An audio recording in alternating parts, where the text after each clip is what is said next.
जय हिंद, नमस्कार मेरे दोस्तों। मैं ज्ञान बिंदु अकेडमी डेगाना के यूट्यूब चैनल पे दस चरण आपका हार्दिक स्वागत करता हूँ। मैं राजस्थान की कला एवं संस्कृति के फर्स्ट टॉपिक लोक देवताओं के बारे में आपको चर्चा करूंगा। तो इन अपने लोक देवता है, इनके अंदर पंच पीर है। क्या है? पंच पीर मतलब पांच पीर है जिन्हें हिंदू और मुस्लिम दोनों पूजा करते हैं। वो लोक देवता कौन से? इस लाइन को आप याद रखना, दिल और दिमाग के अंदर इस लाइन को बैठाना आप। के पाबू हड़बू रामदे मांगलिया मेहा पांचों पीर पधार जो गोगा जी। जी हाँ, पांचों पीर पधार जो गोगा जी। जी हाँ। अब इस पंक्ति का देखिए हम अर्थ समझते हैं। बाबू जी एक नंबर पे देवता है। दो नंबर पे कौन है? हड़बू जी। तीन नंबर पे कौन है? रामदेव जी। और चार नंबर पे कौन है? मेहाजी मांगड़िया। और पांच नंबर पे कौन से लोक देवता है? गोगा जी चौहान। इन्हें क्या कहा जाता है? पंच पीर। पीर उन लोक देवताओं को कहा जाता है जिन्हें हिंदू और मुस्लिम दोनों पूजा करते हैं। तो किन्हें कहा जाता है पीर? हिंदू तथा मुस्लिम दोनों पूजा करते हैं। ऐसे राजस्थान के कितने लोक देवता हैं जिन्हें पंच पीर कहा जाता है भाइयों बहनों? कितने हैं? पांच। कौन कौन से हैं बोलो देखे? बाबू, हड़बू जी, रामदेव जी, मेहाजी मांगड़िया और कौन है? गोगा जी चौहान। और सबसे पहले हम शुरुआत किनकी करेंगे? बाबू जी से शुरुआत करेंगे। पंच पीरों को पढ़ेंगे हम। सबसे पहले किनको पढ़ेंगे? पंच पीर।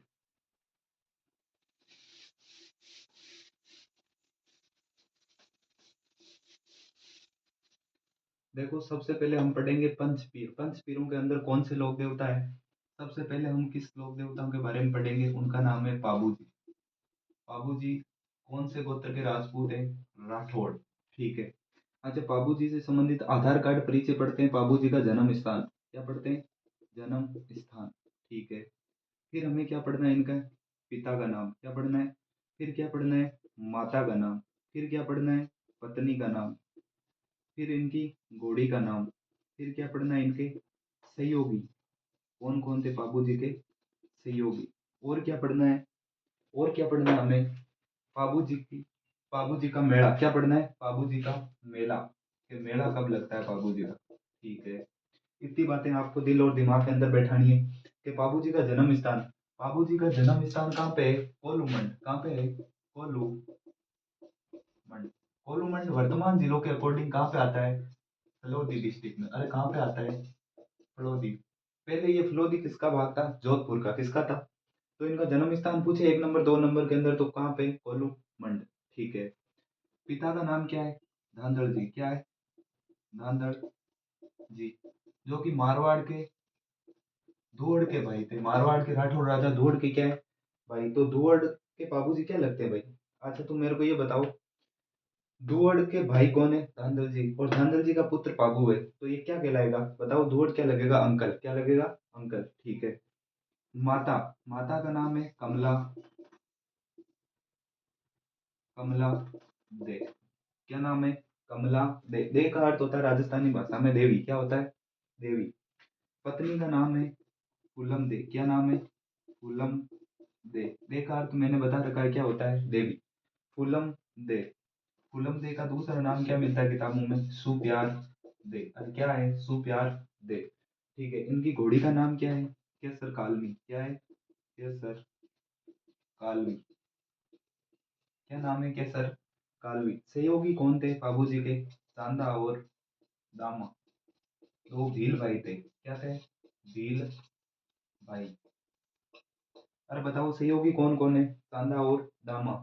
जो कि क्या है? भील भाई। किनके सहयोगी है? बाबूजी राठौड़ के। अच्छा, मेला कब लगता है? इनका मेला लगता है भाई, याद रखना आप, चैत्र हिंदू नव वर्ष, चैत्र अमावस्या को। कब लगता है? अमावस्या।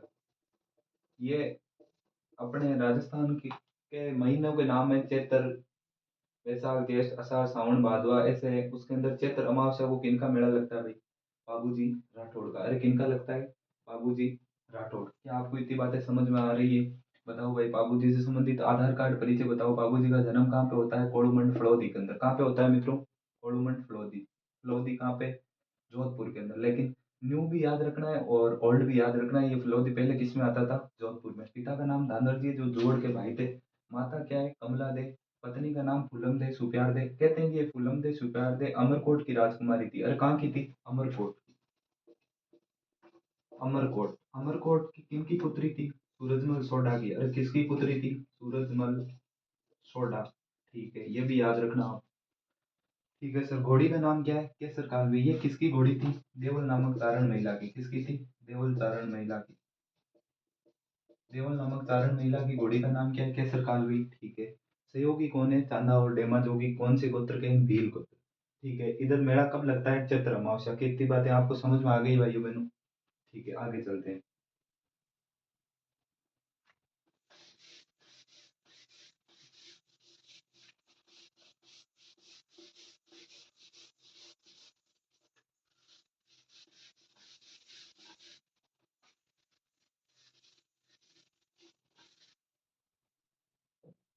देखो भाई, पहले एक कहानी बताता हूँ पाबू जी से संबंधित। देखो, पाबू जी का ससुराल कहाँ पे है? अमरकोट। कहाँ पे है? अमरकोट। ये अमरकोट वर्तमान में कहाँ पे है? पी पाक पाक यानी पाकिस्तान। ठीक है। और इधर क्या है? बाबू जी का जन्म कहाँ पे हुआ था? कोलूमंड। कहाँ पे होता है? कोलूमंड। और इन्हीं के गांव के अंदर कौन रहती थी? देवल नामक चारण महिला। ठीक है, कौन रहती थी? इसकी घोड़ी का नाम क्या है? केसर कालमी। क्या नाम है? केसर कालवी। या मी मिलता है, केसर कालवी। ठीक है।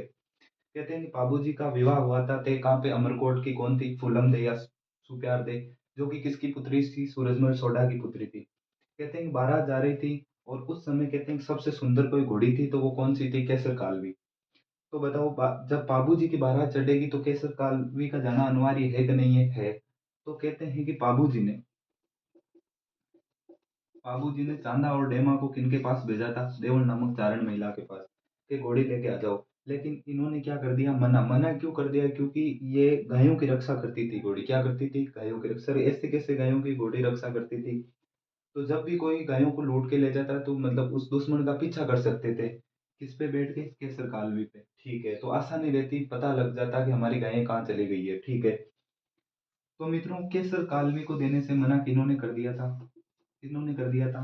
देवल नामक चारण महिला ने। अब बाबूजी क्या करते हैं? चांदा और डेमा बाबूजी के पास जाते हैं। तो कहते हैं कि बाबूजी के पास गए, और चांदा और डेमा, कौन है? चांदा और डामा दोनों ने कहा कि आप स्वयं जाओ, और हमें कौन सी घोड़ी लेके चलनी है शादी के अंदर? केसर कालवी ही लेके चलनी है। ठीक है। उस समय की फॉर्चूनर थी। क्या थी? फॉर्चूनर। और कहते हैं बाबूजी ने वचन दिया कि माँ, मैं तेरे गायों की रक्षा मैं करूंगा। तो कहते हैं कि देवल ने प्रसन्न होकर किनको घोड़ी दे दी? किनको दे दी? बाबूजी को। अब देखो, यहाँ से एक कहानी हटके देखो, ये है जाइल। क्या है? जाइल। जगह कहाँ पे पड़ती है? जाइल ठिकाना कहाँ पे पड़ता है? नागौर। कहाँ पे पड़ता है? और यहाँ का राजा है जींदराव खिंची। कौन है? जींदराव खिंची। भाइयों बहनों, कौन है? जींदराव खिंची। ये जाइल का नरेश है, यानी राजा है। ठीक है। कहते हैं बाबू जी की बहन की शादी किनसे हो रखी थी? जींदराव खिंची। और इनमें आपस में क्या बन नहीं रही थी। ठीक है। क्यों? क्योंकि जींदराव खिंची केसर कालवी को लेना चाहता था, लेकिन देवर ने क्या कर दिया? मना कर दिया। लेकिन केसर कालवी किसको दे दी? देवर नामक चारण महिला ने बाबूजी को। इसीलिए कहते हैं कि जब ये शादी करने गए थे, कौन? बाबूजी। कहाँ पे गए थे? अमरकोट। पीछे से जींदराव खिंची ने किसकी गायें लूट ली थी? देवल नामक चारण महिला की। अरे किनकी लूट ली थी? देवल नामक चारण महिला की। अब देखिए भाई, आगे की कहानी। कहते हैं कि बाबूजी की बारात चल रही थी, अमरकोट पहुंची, और इधर कहते हैं कि गायों की लूट किसने कर ली थी? जींदराव खींची ने। अब कहते हैं कि वहां पे देवल पहुंची, पैदल गई थी अमरकोट, और अमरकोट जाके बाबूजी को गालियां निकालती है। तो राजस्थान की एक कविता है, जो कि मैं आपको सुनाने जा रहा हूँ। उसको थोड़ी सी लाइनें मुझे याद है कि अमराने री आंखें बस गई। अमरानी यानी अमरकोट के। अमराने री आंखें बस गई, पढ़नी जड़ने बाबू आया, राठौड़ पावना सोडारा पलक्या पैरी मनड़ा भाया, फिरा बेटा कम दस होए वेदारा मंत्र गाजरिया, सोडारा मदरा कंठ कुल्या मंगलरा, गाजा बाजा बाजरिया, घूंघट में कनका सुनीर के घूंघट में कनका सुनीर के हिवड़े में प्यू प्यारा लग गया, कमरी चमरी पे सूझ रही, कितना सोया सपना जाग्या। जब तीजे फेरे ने, कहते हैं कि बाबूजी तीसरे फेरे के अंदर ही उठ गए थे। विवाह के कितने फेरों के बाद उठ गए थे? 3 फेरों के बाद ही। इसीलिए बाबूजी के अनुयायी आज भी कितने फेरे लेते हैं? 3 के। तीजे फेरे ने उठिया तो कैसर डोडा पे हरनाई, फेरा में मोटो विघ्न पड़ियो, जब कल करती माँ देवल आई। और कहते हैं कि देवल ने गालियां निकाली बाबूजी ने कि तुमने तो कहा था कि मैं गायों की रक्षा करूंगी, रक्षा करूंगा। तो कहते हैं कि बाबूजी वहां से 3 फेरों के बाद चले, और जिंदराव खिंची के साथ युद्ध करते हैं। युद्ध कहाँ पे किया था इन्होंने? देचू गांव में। कहाँ पे किया था? देचू। देचू गांव कहाँ पे? जोधपुर में। कहाँ पे? और यहाँ पे लड़ते हुए वीरगति प्राप्त हो गए। तो देखो, बाबूजी के बारे में तमाम बातें। बाबूजी का जन्म कोलूमंड के अंदर। पिता का नाम धांधर जी, माता का नाम कमला दे, पत्नी का नाम फूलम दे, सुप्यार दे, सहयोगी चांदा डेमा, घोड़ी का नाम केसर कालवी, याद रखना। अच्छा, सहयोगी चांदा और डेमा बता दिया। मेला कब लगता है? चैत्र अमावस्या को लगता है। बाबूजी का ससुराल अमरकोट है। बाबूजी के ससुरे का नाम क्या है भाई? सूरजमल सोढ़ा। सूरजमल सोढ़ा की पुत्री का नाम क्या है? और क्या है पुत्री का नाम क्या है? फूलम दे सुप्यार दे। अच्छा बताओ, कौन से युद्ध में लड़ते हुए बाबूजी वीरगति प्राप्त होते हैं? देचू के युद्ध। देचू का युद्ध किनके मध्य हुआ था? जिंदराव खिची और किनके मध्य होता है? क्यों होता है? क्योंकि देवल की गायों की रक्षा किन्होंने की थी? बाबू राठौड़ ने। आगे देखते हैं।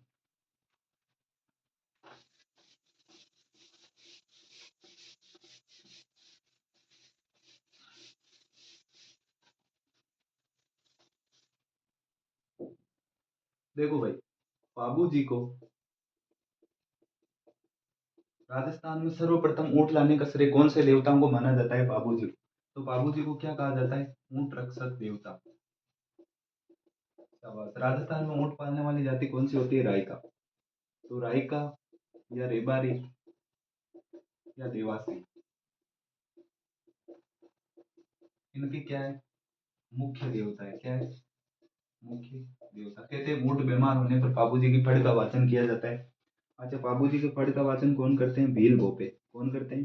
भील भोपे। कौन से वाद्य यंत्र के साथ? रावण हत्ता वाद्य यंत्र के साथ। रावण हत्ता वाद्य यंत्र के साथ। और किसके साथ? रावण हत्ता वाद्य यंत्र के साथ। ठीक है। बाबूजी के पवाड़े। पवाड़े यानी वीर गाथा। वीर गाथा या लोकगीत कौन से वाद्य यंत्र के साथ? माट वाद्य यंत्र के साथ। और किसके?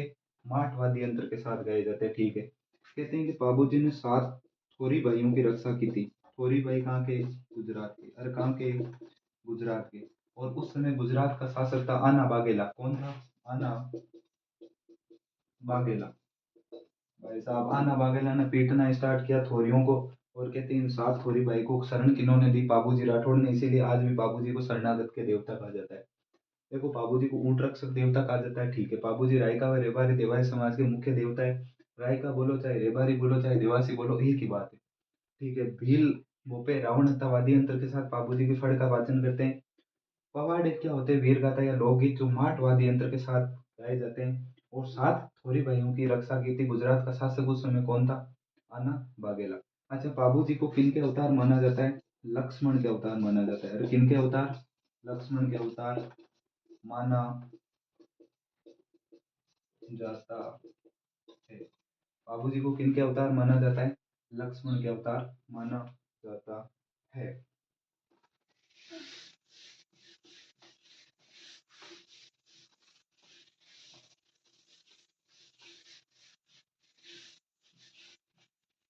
अब देखो, बाबूजी से संबंधित पुस्तकें। हमें क्या पढ़ना है? बाबूजी से संबंधित पुस्तकें। तो बाबूजी से संबंधित पहली पुस्तक है बाबू प्रकाश ग्रंथ। कौन सा है?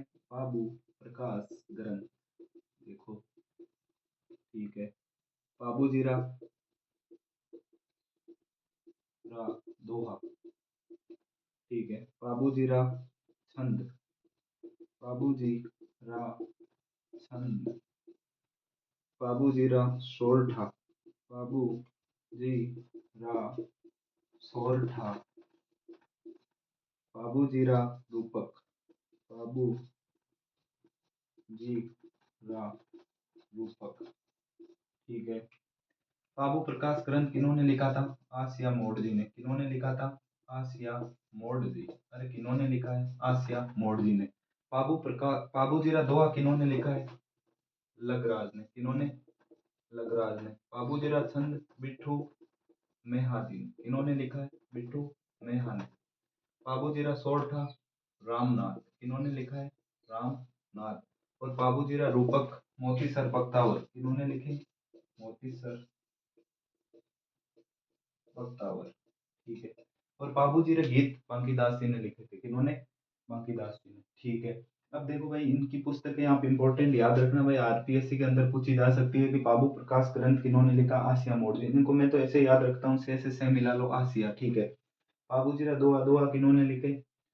लगराज ने। अच्छा, छंद हमेशा चारण लिखते थे बाबूजी के। छंद बिट्ठू। बिट्ठू चारणों के अंदर जात होती है और मेहा इनका क्या है? नाम है। ठीक है। बाबूजीरा सोरठा। सोरठा होते हैं दोहे के रूप है। गुजरात के अंदर सौराष्ट्र वाले एरिया के अंदर दोहों को क्या बोला जाता है? सोरठा। ये किन्होंने लिखे? रामनाथ ने। अच्छा बताओ, बाबूजीरा रूपक इसको कैसे याद करोगे? रूप किसका चमकता है? मोती का। इसीलिए मोती सर बख्तावर ने कौन सी पुस्तक की रचना की? बाबूजीरा रूपक। ये बाबूजी से संबंधित तमाम जानकारियां अगले लोक देवता हम अगले वीडियो के अंदर पढ़ेंगे रामदेव जी। जय हिंद, जय भारत।